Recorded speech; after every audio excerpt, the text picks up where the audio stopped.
Bharatiya Janata party 47వ ఆవిర్భావ దినోత్సవాన్ని పురస్కరించుకుని గుంతకల్ పట్టణంలోని మెయిన్ రోడ్లో అంబేద్కర్ సర్కిల్ వద్ద ఘనంగా వేడుకలు నిర్వహించారు. జిల్లా ఇన్ఛార్జ్ కొలిమి రామాంజనేయుల ఆధ్వర్యంలో బీజేపీ పార్టీ జెండాను ఆవిష్కరించారు. ఈ కార్యక్రమంలో స్థానిక బీజేపీ ముఖ్య నాయకులు, కార్యకర్తలు పెద్ద ఎత్తున పాల్గొన్నారు. ఈ సందర్భంగా కొలిమి రామాంజనేయులు మాట్లాడుతూ బీజేపీ దేశ సేవకు అంకితభావంతో పనిచేసే పార్టీ అని పేర్కొన్నారు. సాధారణ కార్యకర్త నుండి దేశ ప్రధానమంత్రి స్థాయికి ఎదిగే అవకాశాలు కల్పించే గొప్ప ప్రజాస్వామ్య సంస్థగా బీజేపీ నిలిచిందన్నారు.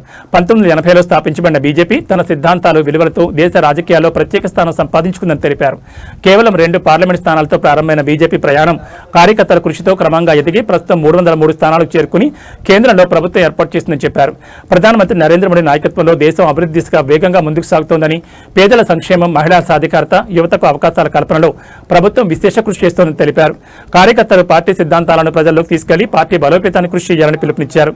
ప్రతిభ కలిగిన నాయకులను గుర్తించడంలో పార్టీ ఎప్పుడు ముందుంటుందని, సంస్థాగతంగా మరింత బలపడేందుకు ప్రతి కార్యకర్త శ్రమించాలని సూచించారు. రాబోయే రోజుల్లో బీజేపీ మరింత బలంగా ఎదగాలని ఆయన ఆకాంక్షించారు. అందరికీ నమస్కారం. భారత్ మాతాకి జై.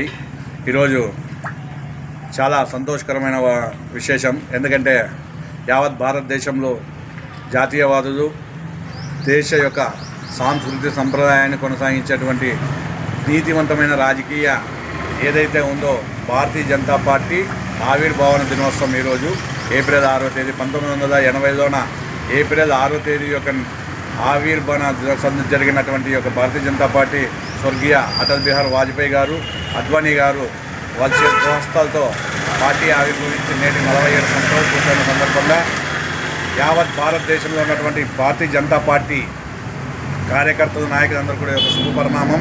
చాలా సంతోషం.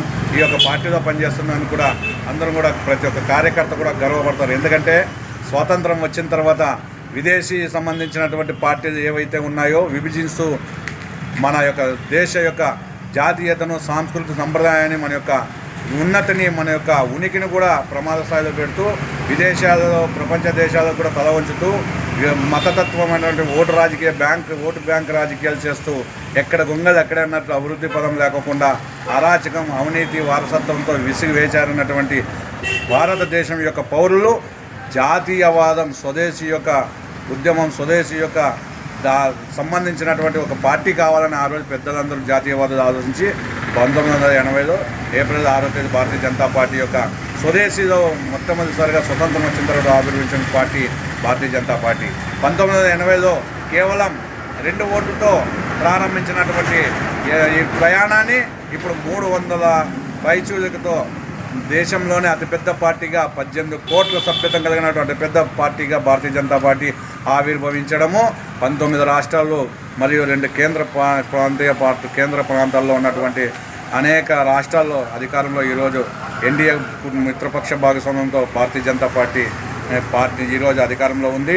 అలాగే సమర్థవంతమైన నాయకత్వం అనేది ప్రధానమంత్రి నరేంద్ర మోడీ గారి యొక్క సారథ్యంలో ఈ కటక్ నుంచి కన్యాకుమారి, కాశ్మీర్ నుంచి కన్యాకుమారి వరకు కూడా ఈరోజు యావత్ భారతదేశంలో పార్టీలకు, కులాలకు, మతాలకు అతీతంగా సామాజిక సంక్షేమంతో అనేక మంది ఈరోజు యువత, మహిళలు, వ్యాపారస్తులు, ఈ ఆర్మీ, మన యొక్క జాతీయ భద్రత, అనేకమైనటువంటి సాంకేతిక నైపుణ్యం కలిగినటువంటి అనేక పరిశ్రమలతో ఈరోజు ప్రపంచంలోనే 3వ స్థాయికి ఈరోజు ఆర్థికంగా మనము అనేక బలంతో మనం ఎదుగుతున్నామంటే ఇది భారతీయ జనతా పార్టీ యొక్క గొప్పతనం, నరేంద్ర మోడీ యొక్క సామర్థ్యమే అని నేను సగర్వంగా చెప్పుకుంటున్నాను. కూటమి ప్రభుత్వంలో ఆంధ్రప్రదేశ్లో కూడా మొన్ననే అమరావతి మనకి రాజధాని గతంలో ప్రధానమంత్రి గారు మట్టి సేకరణతో వచ్చి శంకుస్థాపన చేసింది. గత ప్రభుత్వం కూడా 3 రాజధానులతో అంటూ మనకు రాజధాని చేసింది మనందరికీ తెలిసిందే. అయితే మళ్ళీ అదృష్టవశాత్తు కూటమి ప్రభుత్వంలో ఈరోజు మనం ఇక్కడ తెలుగుదేశం, జనసేన, బీజేపీతో ఒక ప్రతిష్టాత్మకమైన భాగస్వామ్యంలో ఈరోజు పరిపాలన కొనసాగుతుంది. అలాగే నరేంద్ర మోడీ గారు ఇచ్చిన మాట ప్రకారంగా అమరావతిని పార్లమెంటు బిల్లు పాస్ చేయడము, శాశ్వతమైన రాజధాని మనం ఏర్పాటు చేయడం అనేది కూడా మనం అందరూ కూడా సగర్వంగా తలెత్తుకొని సంతోషించాల్సిన విషయము. భవిష్యత్ తరాలు, భావితరాలు అన్నీ కూడా ఈ యొక్క చారిత్రమైనటువంటి ఘటాన్ని, అమరావతి నిర్మాణాన్ని ఎన్డీఏ కూటమి ప్రధానమంత్రిని చంద్రబాబు నాయుడు గారిని, పవన్ కళ్యాణ్ని మర్చిపోరు. అలాగే ఈరోజు చెప్తా ఉన్నాను, ఈరోజు ఏదైనా కింద స్థాయి కార్యకర్త కులాలకు, మతాలకు అతీతంగా ఉన్నవాడు లేనివాడు అనుకోకుండా, వారసత్వంగా కాకోకుండా ప్రతిభతో ప్రాధాన్యత ఇస్తూ ప్రతిభను ఆధారంగా ఈరోజు ఎదుగుతూ కింద స్థాయి నుంచి ప్రధానమంత్రి స్థాయి వరకు ఎదుగుతున్నది ఒక పార్టీ, ఏకైక పార్టీ భారతీయ జనతా పార్టీ. ఈరోజు మేము కూడా గుంటకల్ పట్టణ శాఖలో అనేక మంది మేము నాయకులుగా అనేకమైనటువంటి బాధ్యతల్లో ఉన్నాము. దానికి కారణం భారతీయ జనతా పార్టీ యొక్క సైనిక సిద్ధాంతము, క్రమశిక్షణ, జాతీయవాదమే ఈరోజు మాకు ఈ స్థాయికి ఉంది. కనుక భారతీయ జనతా పార్టీలో ప్రతి ఒక్క కార్యకర్త సగర్వంగా సొంతంగా దాని యొక్క ఆత్మాభిమానంతో మనస్ఫూర్తిగా ఈరోజు భారతీయ జనతా పార్టీకి పనిచేస్తారు. రానున్న ఇప్పుడున్నటువంటి జరుగుతున్నటువంటి ఎన్నికల్లో కూడా భారతీయ జనతా పార్టీనే ఘన విజయం జరుగుతుంది. ఈరోజు చెప్తా ఉన్నాము, భారతీయ జనతా పార్టీ నిర్మాణంలో చేస్తున్నటువంటి పెద్దల యొక్క ఆదర్శవంతంలో ఉన్నటువంటి ఆశయాల సాధనలో మేము అంతకుముందు చెప్తాం. కార్యకర్త పార్టీ బలం, కార్యకర్త నిర్మాణమే పార్టీ యొక్క అభివృద్ధి అని చెప్పి సగర్వంగా తెలుసుకుంటే ఈరోజు పార్టీ పట్టణ శాఖ అధికారులు కూడా అనేక చోట్ల ఈరోజు జెండా ఆవిష్కరణ జరగడం జరిగింది. ఈరోజు మేము మా ఆధ్వర్యంలో కూడా ఈరోజు స్థానికంగా అంబేద్కర్ సర్కిల్లో కూడా పార్టీ ఆవిర్భావన జెండా ఆవిష్కరణ జరిగింది.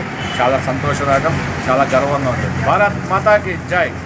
కూటమి ప్రభుత్వంలో జాబ్ క్యాలెండర్ విడుదలపైన నీ అభిప్రాయం చెప్తారు?